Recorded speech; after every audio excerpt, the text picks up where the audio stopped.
Dia de São Patrício!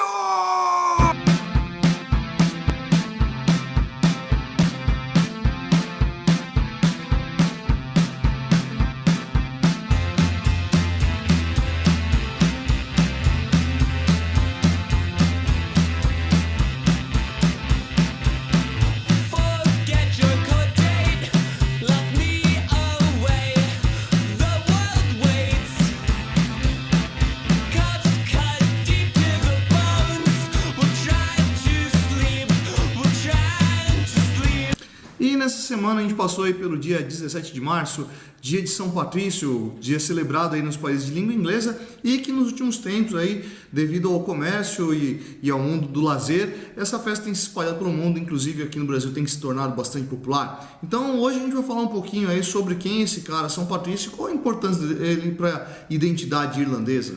Bom, São Patrício ele não era irlandês, na verdade. Esse cara era de origem bretã, ele vivia ali onde hoje é a Inglaterra, né? E quando ele era criança, ele foi sequestrado por piratas, levado até a Irlanda e lá ele foi vendido como escravo. Viveu lá durante um tempo como escravo, conseguiu fugir, retornou à Bretanha, onde ele cresceu e acabou adentrando para o clero. E depois de ter virado bispo, ele foi convocado a voltar à Irlanda para ir lá e divulgar o cristianismo, né? Segundo a tradição inglesa e irlandesa, né, São Patrício teria chegado lá e convertido os bárbaros irlandeses lá, que não eram cristãos, difundindo o cristianismo, e nessa aí ele teria utilizado inclusive elementos da cultura irlandesa, que ele já conhecia do tempo que ele ficou como escravo, para poder explicar para aquela população o que era o cristianismo. Inclusive um dos símbolos utilizado aí bastante no dia de São Patrício, que é o trevo verde de 3 folhas, né? Esse símbolo aí era utilizado porque o São Patrício teria utilizado o trevo de 3 folhas para explicar para os irlandeses o sentido da Santíssima Trindade. Outra imagem aí cristã do São Patrício é que ele teria expulso todas as serpentes da ilha. Então, na Irlanda não tem serpentes por causa do São Patrício, então geralmente ele é representado com uma serpente sendo esmagada embaixo do seu cajado, né? Essa imagem do cara que vai lá e leva esse cristianismo e converte toda aquela população, trazendo eles para essa cultura romana e, portanto, definitivamente ocidental e civilizada, é o que vai dar essa primeira imagem do que é o irlandês. A imagem de São Patrício não vai se limitar a essa imagem do cara que foi lá até a Irlanda e que converteu os infiéis ao santo cristianismo, ao caminho do bem, ao caminho romano, né? Essa figura vai ser bastante importante em outros momentos da história. E vamos pensar no seguinte, que no século XVI a Inglaterra passou por um processo lá de reforma protestante, né? Aparece lá com Henrique VIII, que desconecta a Bretanha do cristianismo católico, né, do cristianismo romano,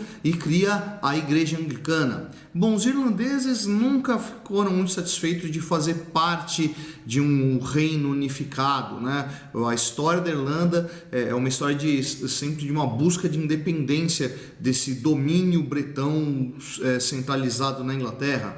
Então, quando a Inglaterra vai lá e se declara anglicana, se desconectando da Igreja Católica, o que os irlandeses fazem? Eles vão recuperar essa imagem. Então eles buscam na imagem de São Patrício a sua identidade nacional, né? Ou seja, os ingleses que rezem lá segundo o sistema anglicano, onde o chefe da igreja é o rei da Inglaterra, né? O cara só tem alguma interferência sobre a Irlanda por o rei da Irlanda ser vassalo do rei da Inglaterra, né? Mas eles vão tentar pegar essa imagem de São Patrício e o catolicismo como ponto de separação. Eles não foram o único povo a fazer isso, tá? Dentro da história da religião, você vai encontrar uma série de povos que vão buscar essa imagem aí para conseguir se mostrar como diferentes, separados dos povos que tentam dominá-los. Outro povo que tem isso aí como uma grande bandeira são os poloneses, né, que sempre ficaram ali disputados entre alemães e russos, né, território fronteiriço, né, e eles usam o catolicismo como uma bandeira de luta, como uma bandeira de identidade, que eles não são nem protestantes como os alemães, nem tampouco ortodoxos como os russos, né? O catolicismo ali perde os ares de religião para ganhar os ares de bandeira nacional, a exemplo disso de São Patrício. Durante a Idade Média existia um tipo de conto, um tipo de história chamado de miracula, que era o quê? Uma história geralmente ligada a algum santo, né, que apresentava algum feito miraculoso. E o São Patrício aparece aí numa dessas miráculas, né, da história do chamado Inferno de São Patrício ou Purgatório de São Patrício. Nessa historinha aí, o São Patrício teria sido autorizado por Deus a entrar num buraco. A tradução não fica muito clara, que pode dar ideia também de poço ou fosso, né? E quando ele entra nesse poço, ele vai ter acesso à entrada do purgatório, né? Essa palavra purgatório é meio complicada de se utilizar, porque o purgatório só vai entrar dentro da mitologia cristã a partir lá do século XII, né? Muitas vezes utilizado como o inferno de São Patrício. Mas por fim, né, nessa história aí, o São Patrício teria entrado nesse purgatório e visto as almas condenadas lá sofrendo, né, e pedindo auxílio, pedindo orações, pedindo ajuda do São Patrício para que rezasse por eles, para que eles pudessem pagar por seus pecados, sair daquela condição e atingir o paraíso. A Divina Comédia de Dante Alighieri, onde Dante vai lá e circula pelos espaços do céu, do inferno, do purgatório, apesar de ele colocar Virgílio lá no meio para fazer a referência da Eneida, onde Enéas também faz um percurso semelhante, só que no mundo grego, né? Então essa história do purgatório de São Patrício teria, de certa forma, influenciado Dante Alighieri na hora de redigir a sua Divina Comédia.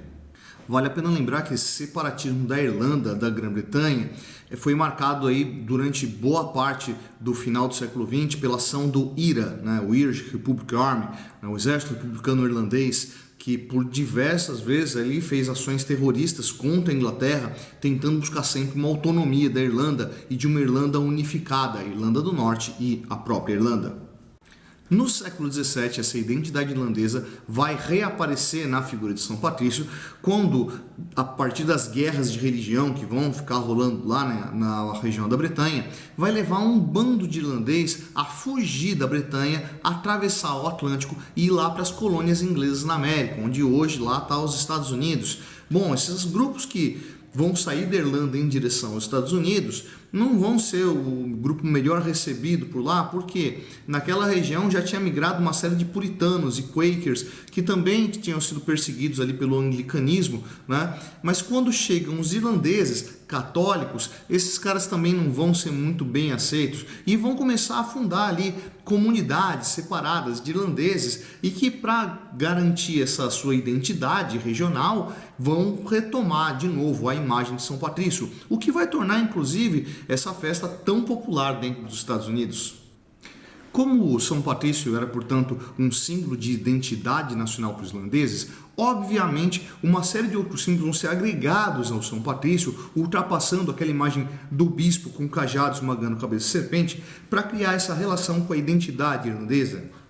Justamente por isso, na celebração de São Patrício, é muito comum que as pessoas se vistam de verde, lembrando os campos verdejantes dos trevos de 3 folhas da Irlanda, né? Uma paisagem bastante comum ali, e também está ligado à figura de um leprechaun, né? O que é um leprechaun? Leprechaun é um tipo de um duende, um sapateiro de fadas da mitologia desses povos pré-cristãos da Irlanda, esses mesmos povos que o próprio São Patrício foi converter e convencer de que nada daquilo era verdadeiro e que o que era verdadeiro mesmo era Jesus, Deus, santos e anjos no máximo, nada de leprechaun, nada de fada, nada de criaturas mágicas da mitologia irlandesa. Sabe que isso me deu uma ideia? Acho que eu vou fazer um vídeo só sobre essa mitologia irlandesa e todas as fadas, goblins, leprechauns, duendes que estão dentro disso aí. Vou maturar isso com o tempo aí, em breve eu passo a mensagem para vocês.